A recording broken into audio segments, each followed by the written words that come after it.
Hi, my name is Sierra Story, and today I'm going to be talking about grocery shopping. Grocery stores can easily be intimidating for many reasons. Maybe it's because you don't know where something's located, or maybe you were just not taught how to properly grocery shop. There are many reasons and factors that go into this, so I'm just going to explain a little bit. Today, I'm going to present to you how to properly grocery shop by explaining the layout of these grocery stores and supermarket psychology, how to make the best list to cover all of your needs, and finally, how to budget your groceries. Now, when you walk into the grocery store, have you ever noticed why everything is kind of laid out the same? Why Schnucks and Dierbergs are kind of really similar? When you first walk in, you either first see a bakery, produce, or flowers. While you may spend a certain amount of grocery store or entirely too much, the reality is that the grocery stores actually don't see that much profit. And according to Jeff Campbell, who is known as the grocery store guy online, he explained that grocery stores on average make a net profit of around 2%, which for every dollar, that's only 2 cents. So by making the grocery stores as easily laid out and as accessible as possible, this means that they are encouraging you to buy more. So while you may be going in for a couple of things, you may be walking out with a lot more. To dive more into grocery store tactics, I want to talk about supermarket psychology. The first things that greets you when you walk into a grocery store is generally flowers, fresh produce, or often things like the bakery. This is intended to stimulate your senses with smells and colors and hopefully make you shop with your stomach instead of your head, according to Logi.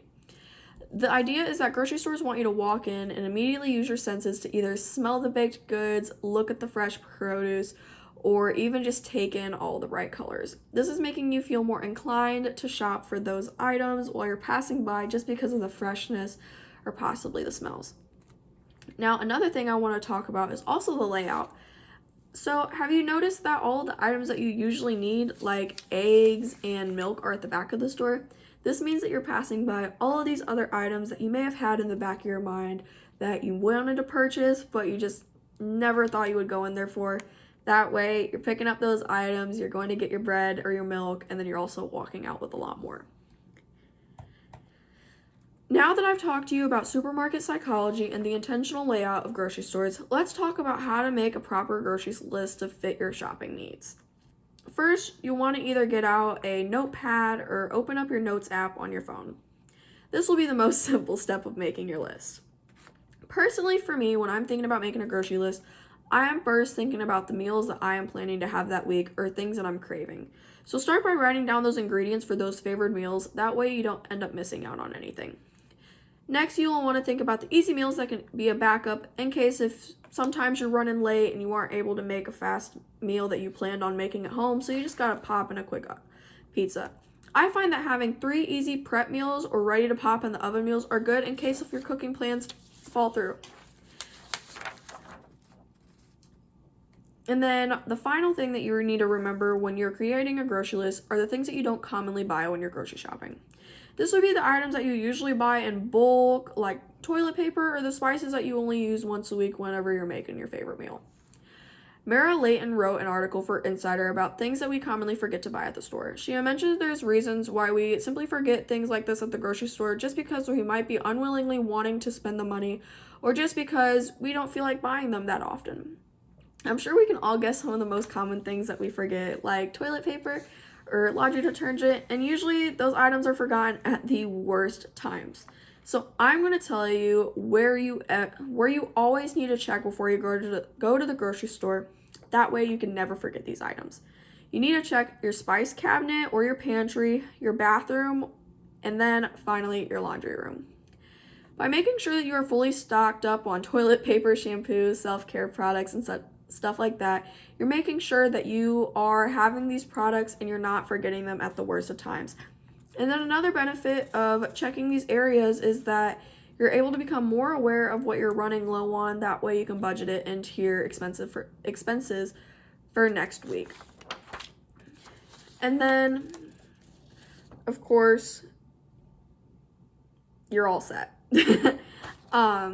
So far, I've told you about grocery store psychology and the layouts, and then, of course, I told you all of the things that you needed to know about how to make the best grocery list. So, with that being said, I'm finally going to help you learn on how to budget your grocery expenses. With it being 2023, prices sure aren't what they used to be. I took a look at an inflation calculator and found that $1 in 2019 is equivalent to $1.17 in 2023. While that might not seem like much of a difference, when it comes to spending, it definitely is. Everything is now up to $1, $2, or $3 more than what we usually spent on those items because the brands are needing to bring in the money that they lost over COVID. Take an example like Dollar Tree, for example. I mean, everything was $1, right? And now it's $1.25. Now, right now, I want you to think about your spending habits and where you can save some of your money. My first suggestion to you is when you are able to buy in bulk. This helps you save money in the long run, even though it may not seem like it. So places like Sam's and Costco may become your true best friend when it comes to supermarket shopping. So I just briefed you a little bit on inflation and buying in bulk and saving you money.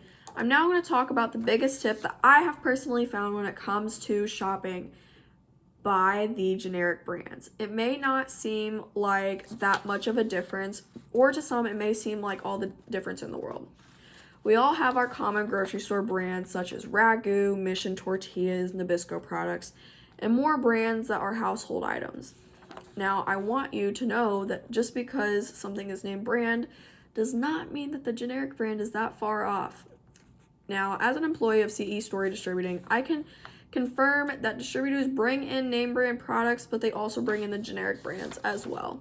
While I'm not going to tell you what brand CE Story Distributing works for, I will say that I have seen plenty of generic items be stocked by our stockers, and they come from the same source.